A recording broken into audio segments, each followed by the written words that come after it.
Une pauvre femme âgée trouve chaque matin un chariot rempli de nourriture sur le pas de sa porte. Elle se réveille tôt pour en découvrir la raison. Linda a commencé à vivre dans la pauvreté lorsque son mari est décédé et qu'elle a dû payer ses dettes médicales.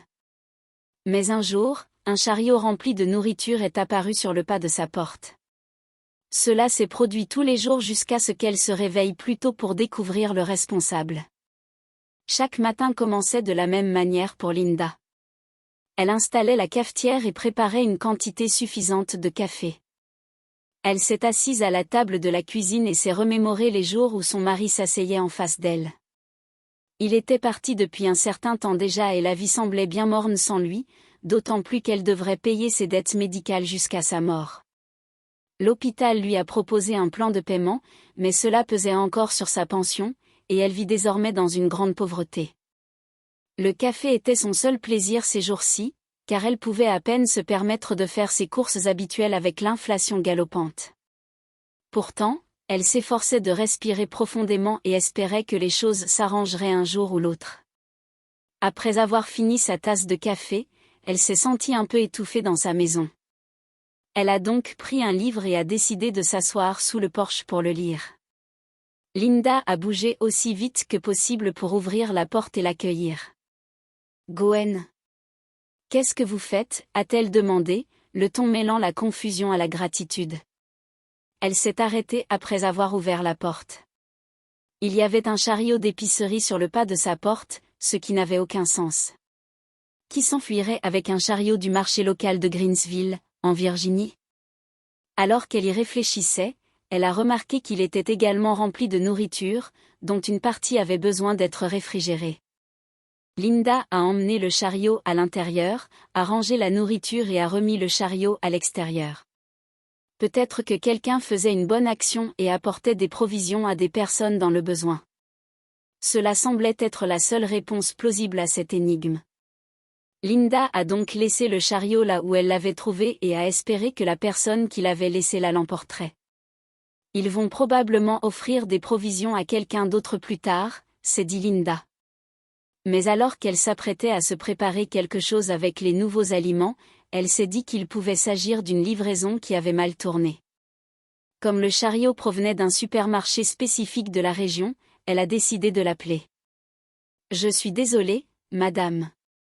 Il n'y a pas de livraison manquante, les courses doivent donc vous être destinées. » Cependant, la disparition du chariot est un peu inquiétante. « Pouvez-vous le ramener au magasin s'il vous plaît ?» a dit la personne au bout du fil et Linda a regardé par la fenêtre et a constaté que le chariot n'était plus là. Lorsqu'elle l'a expliqué, la personne lui a dit de ne pas s'inquiéter davantage. Elle a préparé son repas, toujours un peu inquiète à l'idée d'utiliser la nourriture, mais cela faisait un moment qu'elle n'avait pas mangé certains de ses aliments. Elle ne voulait pas gâcher cette occasion.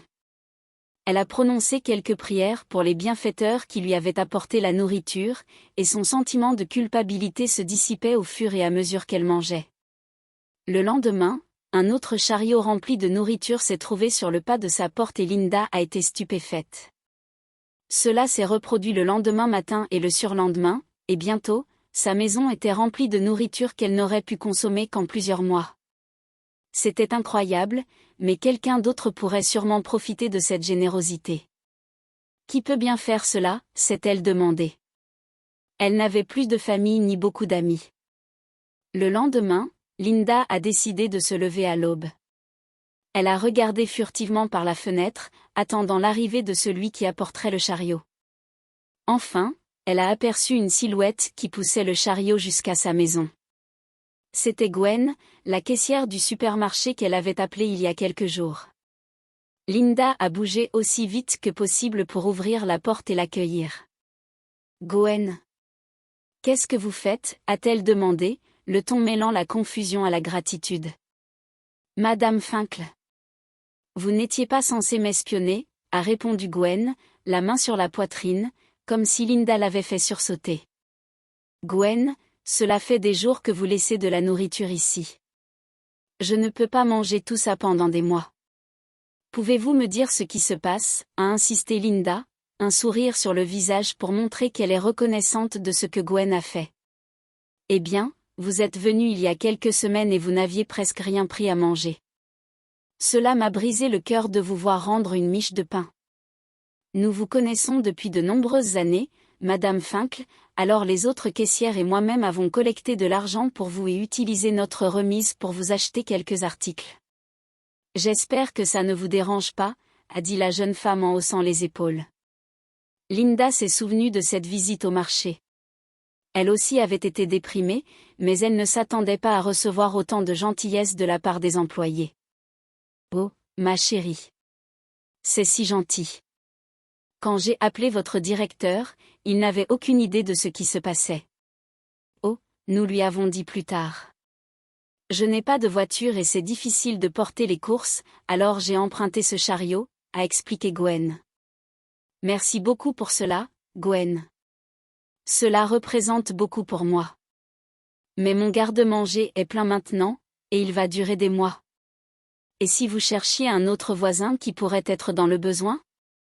Les temps sont durs pour tout le monde, a suggéré Linda avec un sourire bienveillant, et Gwen a acquiescé, souriant elle aussi. Les caissières du magasin ont découvert un autre voisin qui aurait besoin d'un chariot plein de provisions et ont fait de même pour cette famille. Bientôt, le magasin a créé un programme spécial de dons dans le cadre duquel les clients et les employés pouvaient financer un caddie complet pour une famille toutes les 2 semaines, et même Madame Finkle a fait un don lorsqu'elle avait un peu de monnaie. Le directeur du magasin lui a proposé un emploi à temps partiel, ce qui était rare pour une personne de son âge. Elle l'a accepté sans hésiter et a été chargée de trier les légumes et les fruits.